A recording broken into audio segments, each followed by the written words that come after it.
Assalamualaikum warahmatullahi wabarakatuh. Perkenalkan, nama saya Riksan Priambodo, mahasiswa Universitas Mercu Buana, Fakultas Ekonomi dan Bisnis. Di sini saya akan mempresentasikan tentang fenomena penggunaan bahasa pergaulan di Indonesia. Dan di sini pada slide pertama, bahasa dikenal sebagai alat utama dalam berkomunikasi antara sesama bertujuan agar pesannya dapat tersampaikan dengan baik. Negara kita sendiri mengakui bahasa Indonesia sebagai bahasa negara dan nasional, yakni bahasa persatuan antara masyarakat yang majemuk. Kecenderungan masyarakat, khususnya para pelajar, menggunakan bahasa asing dalam percakapan sehari-hari semakin tinggi. Bahkan yang lebih parah, makin berkembangnya bahasa slang atau bahasa gaul yang mencampur adukan bahasa daerah, bahasa Indonesia, dan bahasa Inggris.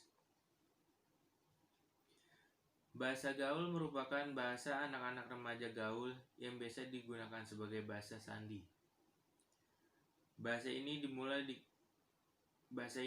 dikenal dan digunakan sekitar tahun 1970, yang awalnya dikenal sebagai bahasanya anak jalanan atau bahasa preman, karena biasanya digunakan oleh para prokem atau sebutan untuk para preman, sebagai kata sandi yang hanya dimengerti oleh kelompok mereka sendiri.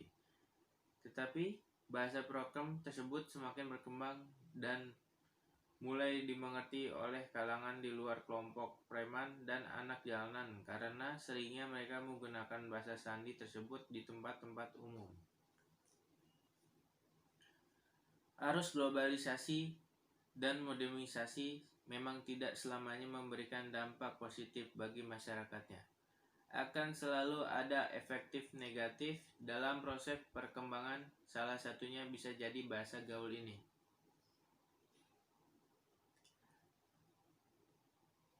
Slide selanjutnya, fenomena bahasa gaul.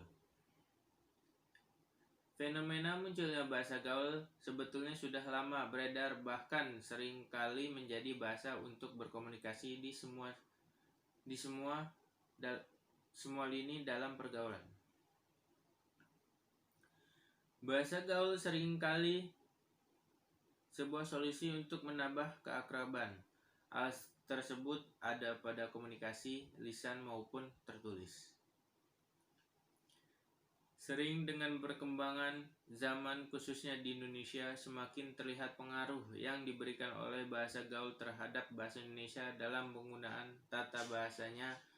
Penggunaan bahasa gaul dan masyarakat luas menimbulkan dampak negatif terhadap perkembangan bahasa Indonesia sebagai identitas bangsa pada saat sekarang dan masa yang akan datang.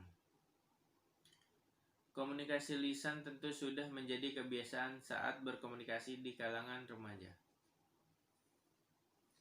Pada slide ke-3. Lingkungan sekolah atau lingkungan pendidikan pastinya akan mengajarkan kepada siswa atau pelajarnya tentang ketatabahasaan yang baik dan benar. Namun, kenyataannya para pelajar tersebut tetap keluar dari pengguna bahasa yang baik dan benar. Banyak yang mengatakan penggunaan bahasa Indonesia yang diajarkan di sekolah atau lingkungan pendidikan terkesan kaku dan formal. Akhirnya, para remaja mencoba keluar dari kekakuan bahasa ini, yaitu dengan menggunakan bahasa gaul. Seiring dengan perkembangan zaman, khususnya di Indonesia, semakin terlihat pengaruh yang diberikan oleh bahasa gaul terhadap bahasa Indonesia dalam penggunaan tata bahasanya. Penggunaan bahasa gaul oleh masyarakat luas menimbulkan dampak negatif terhadap bahasa Indonesia sebagai identitas bangsa pada saat sekarang dan masa yang akan datang.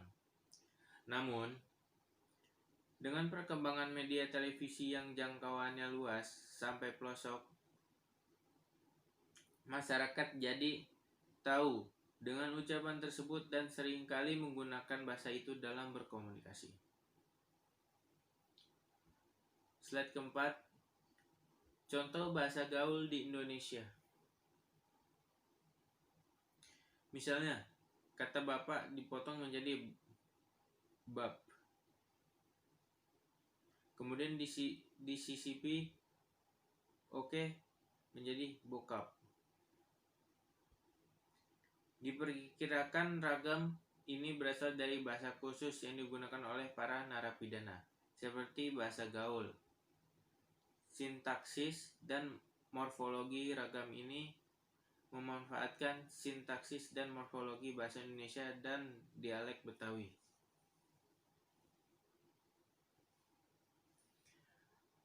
"Hei, lu mau kemana?" ucap salah satunya remaja kepada temannya. Seolah bahasa itu menjadi familiar daripada mengatakan, "Hai, kamu mau kemana?" Ucapan "lulu gua." Awalnya hanya beredar di kalangan masyarakat Betawi atau wilayah Jakarta. Namun, dengan perkembangan media televisi yang penjangkauannya luas sampai pelosok, masyarakat jadi tahu dengan ucapan tersebut dan sering kali menggunakan bahasa itu dalam berkomunikasi meskipun di wilayah Jawa atau luar Jawa. Dampak yang ditimbulkan. 1. Eksistensi bahasa Indonesia terancam terpinggirkan oleh bahasa gaul. Menurunnya derajat bahasa Indonesia. Dan ketiga, menyulitkan pemakaian bahasa Indonesia. Dan keempat, mengganggu pemahaman bahasa bagi orang lain. Kelima, menjadi salah satu penyebab punahnya bahasa Indonesia. Kesimpulan,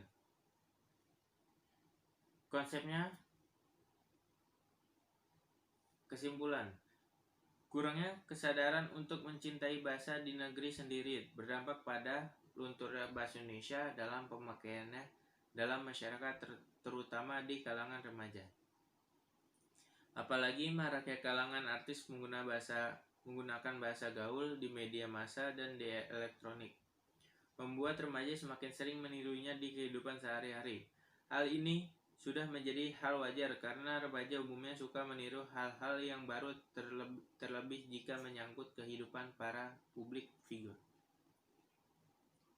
Menyesuaikan bahasa dengan lingkungan dan kelompok apa lawan bicara kita merupakan hal utama dalam menjalin komunikasi yang baik. Karena bagaimanapun fungsi bahasa adalah sebuah media untuk menyampaikan pesan antar komunikan dan komunikator. Di sini, menurut saran saya, yang pertama, 1. Meningkatkan rasa kebanggaan memiliki dan menggunakan bahasa Indonesia dalam berbagai keperluan dan kemanfaatnya yang menjangkau seluruh lapisan, kelompok, dan golongan dalam masyarakat bangsa Indonesia.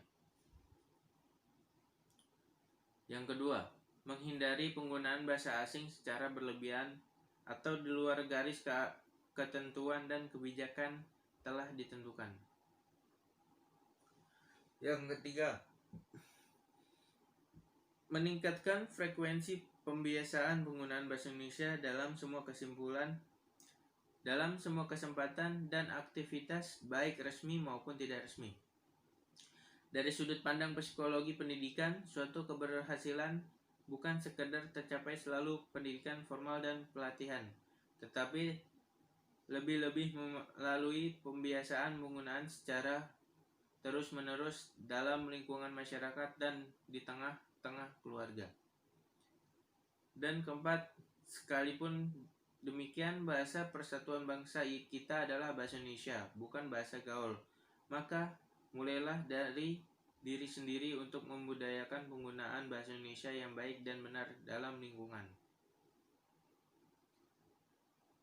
Sekian presentasi dari saya, kurang lebihnya mohon maaf. Wassalamualaikum warahmatullahi wabarakatuh.